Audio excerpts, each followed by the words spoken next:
Bienvenidos a este espacio de reflexión llamado Voces que no debieron callarse, un podcast donde analizamos problemáticas sociales que afectan profundamente a nuestra sociedad. Hoy hablaremos sobre una realidad dolorosa que aún existe en muchos territorios de Colombia, el reclutamiento de menores por grupos armados. Niños y adolescentes que debieran estar estudiando, jugando y soñando con su futuro, terminan siendo utilizados en conflictos armados, perdiendo su infancia y enfrentando situaciones de violencia que marcan sus vidas para siempre. Así es, y es que este fenómeno está directamente relacionado con el conflicto armado interno en Colombia. Digamos que esto comenzó alrededor de lo que son la década de los 1960, con la aparición de guerrillas como lo fueron las FARC, lo son, y el ELN, y posteriormente con algunos grupos paramilitares y bandas criminales. Y aunque en el 2016, digamos que se firmó el acuerdo de paz con las FARC, el reclutamiento de menores no ha sido desaparecido y aún continúa afectando a muchas comunidades que son vulnerables. Claro, bastante terrible. Según datos de la Defensoría del Pueblo, el reclutamiento de menores ha aumentado en los últimos años. En el 2023 se registraron 342 casos miembros, mientras que en el 2024 la cifra subió a 463. El departamento más afectado es el Cauca y gran parte de las víctimas pertenecen a comunidades indígenas. Esto demuestra que el problema sigue presente, especialmente en territorios desde que hay pobreza, falta de oportunidades y poca presencia de Estado. Interesante, Angeli, pero mira que el informe Una guerra sin piedad del Centro Nacional de Memoria Histórica señala que al menos 16.879 menores fueron reclutados entre 1960 y 2016. Además, según datos de Naciones Unidas, en los últimos años el número de niños utilizados por grupos armados ha aumentado considerablemente. Esto significa que en promedio un niño o niña es reclutado cada 20 horas en Colombia. Y colegas, imagínense que muchos de estos menores son engañados con promesas de dinero, de comida o protección. Otros son reclutados mediante amenazas o presión, obligándolos a abandonar sus hogares y sus comunidades. Dentro de estos grupos, los niños pueden ser utilizados como combatientes, mensajeros, informantes o como vigilantes. Ahora, escuchemos un fragmento de testimonio de una víctima. Toda mi niñez se quedó en ese grupo armado ilegal. Yo quería ser un jugador de fútbol profesional y llegar a los grandes clubes de Europa. Pero mi niñez no fue un balón. Fue un fusil AK-47. Mi madre sufrió mucho cuando yo estuve en el grupo. Le decían que no me buscara, que mejor se preocupara de sus otros hijos si no quería que la matara y quedaran huérfanos.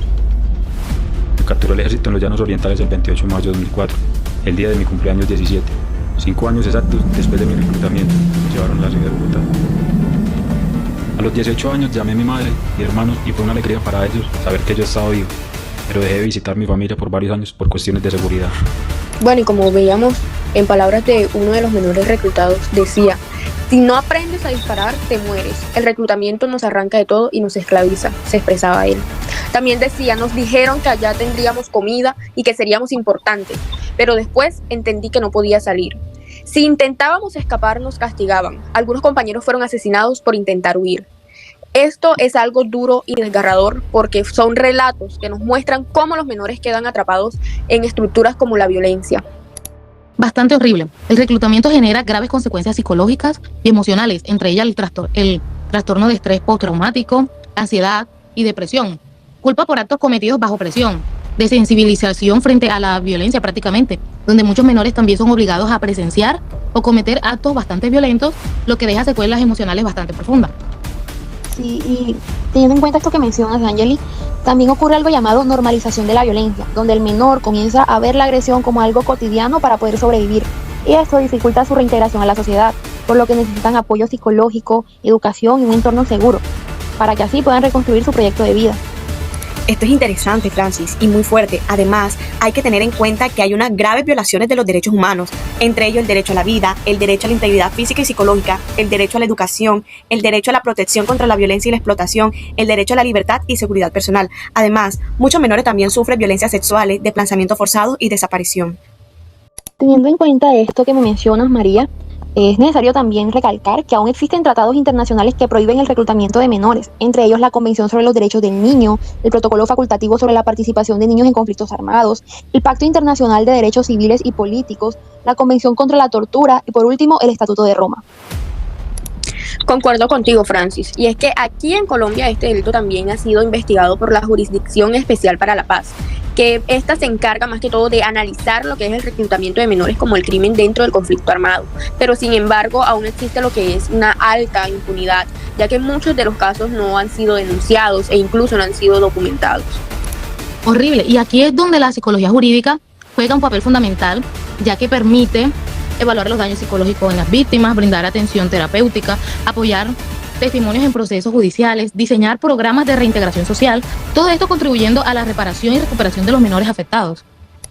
El reclutamiento, colegas, y también para los oyentes, no es solamente un problema de seguridad, también es un problema social, educativo y humano. Combatirlo implica garantizar educación, implica garantizar oportunidades y protección para todos estos niños y jóvenes, especialmente en comunidades vulnerables.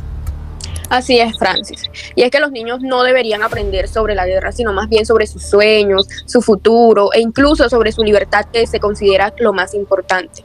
Entonces, algo que nos queda a nosotros claro es que proteger la infancia es responsabilidad de todos, del Estado, de la comunidad y de cada uno de nosotros. Así es. Muchísimas gracias por acompañarnos en este episodio de Voces que no debieron callarse. Sus aportes fueron muy valiosos. Reflexionar sobre esta problemática es el primer paso para generar conciencia y construir una sociedad más justa.